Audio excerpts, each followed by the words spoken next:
It's not like we didn't see this coming from a mile away.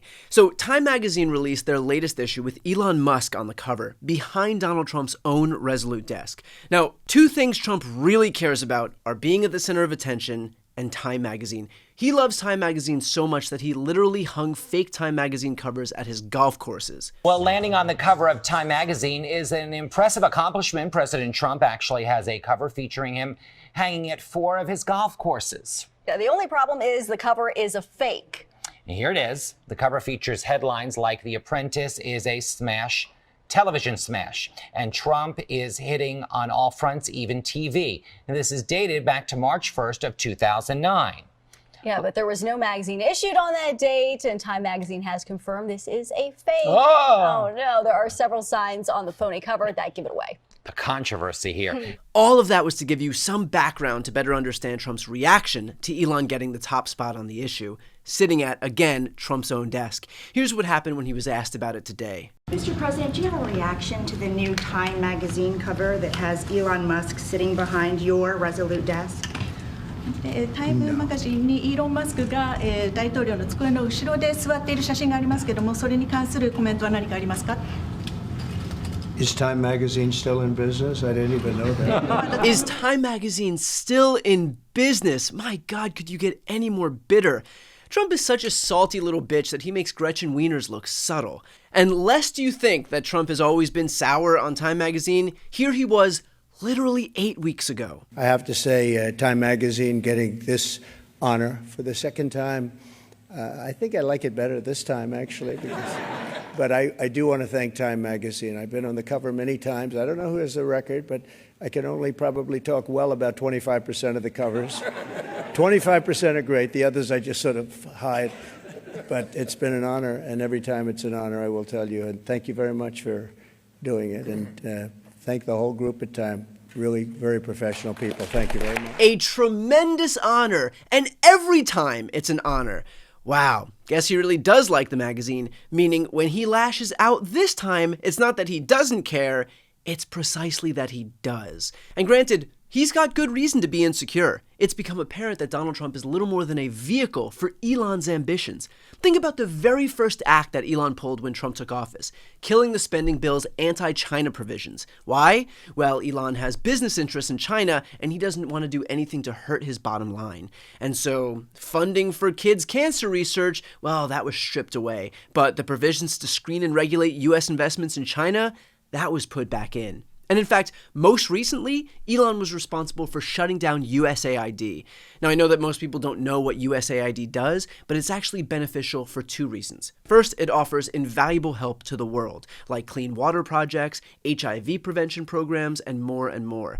Invariably a net positive for humanity. And for a fraction of the federal budget, nearly 0.5% of the budget, I think that's probably a good thing considering most of our budget goes toward buying machines to kill people. But here's the second part. In exchange for those good things, we also engender alliances all over the planet, which during global conflicts is a good thing. It means that when we need help or strategic bases around the world, we've built up that goodwill. When USAID goes away, guess what country is taking the place of it? Guess what country fills that void? You guessed it, China. Now, normally Americans wouldn't want to allow China to become more powerful across the world. But again, guess who does business in China? Guess who spent years growing his companies in Shanghai? Guess who relies on China to pad his bottom line? Elon Musk. So by undermining our global alliances in deference to China, yes, it'll hurt our national security, but it's going to help Elon's business interests. And that's a point that I discussed with Senator Chris Murphy. There's a race that's underway right now. Who is going to control, the piping of the international economy, the highways, the information highways, the port infrastructure, the supply of critical minerals that are necessary for chips and batteries. In order to control that infrastructure, you've got to have governments all over the world that are willing to sell it to you. And USAID helps us create relationships with countries so that when they're selling a port, they don't automatically just go to China, that they at least let the United States make a bid.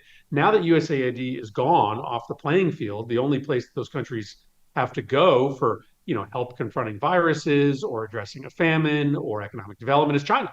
And so China will be able to build all of these relationships around the world, and then all of a sudden we'll wake up one day And the United States economy doesn't have access to the global economy because China owns it all. So when USAID steps off the playing field, China benefits. And I do not believe that that is coincidental to Elon Musk having a number of very open issues through his businesses with the Chinese government. They may be willing to do him some nice favors, given that Elon Musk has taken USAID off the playing field. But Senator, it's so nakedly obvious how that is not beneficial to the long-term success of the, like, sure, being able to say, okay, we've cut X amount of dollars out of the budget, and the immediate benefit, the short-term benefit of that is obvious, at least as a talking point for Republicans. But by basically taking away any of our ability to be able to have relationships and optimize those relationships, leverage those relationships across the world, how that's going to hurt us in the long term, how is that not blatantly obvious to every single Republican in government right now who's blindly going along with this? I mean, really the only person on its face that this seems to benefit is somebody who just so happens to be doing business in China, which is Elon.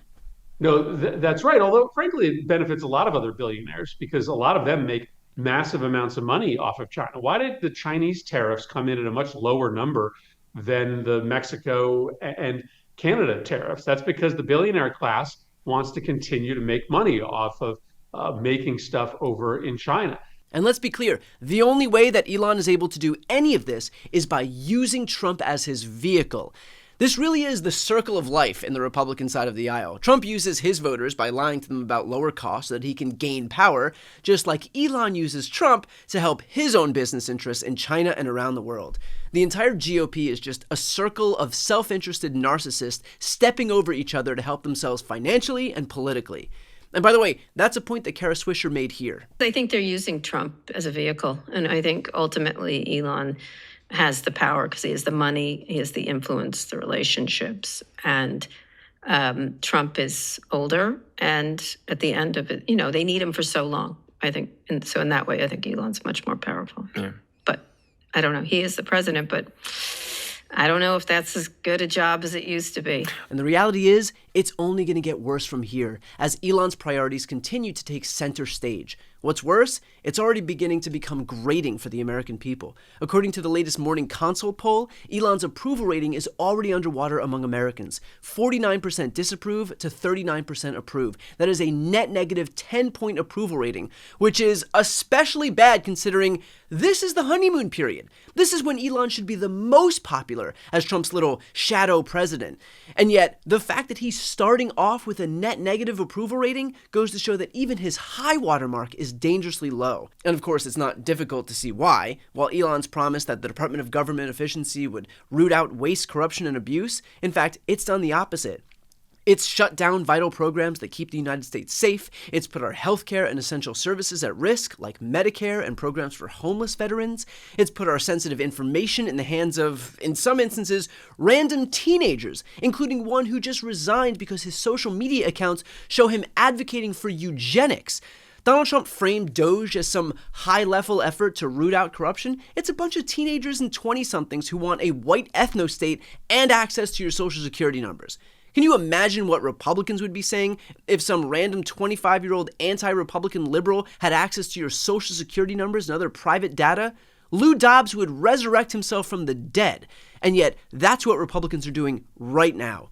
So, of course, Americans are souring on this corrupt oligarch taking an axe to the government. And given Donald Trump's reaction to Elon being on the cover of Time, it looks like he may be too. Before you go, just a quick note, if you'd like to see more of my content, which is always free of advertising, sponsorships, and paywalls, please make sure to subscribe to this channel using the subscribe button right here on this screen. And if you'd like to support my work even further, you can grab a copy of my instant #1 New York Times selling book, Shameless, available for sale right now. That link is also on this screen. Thanks so much for watching.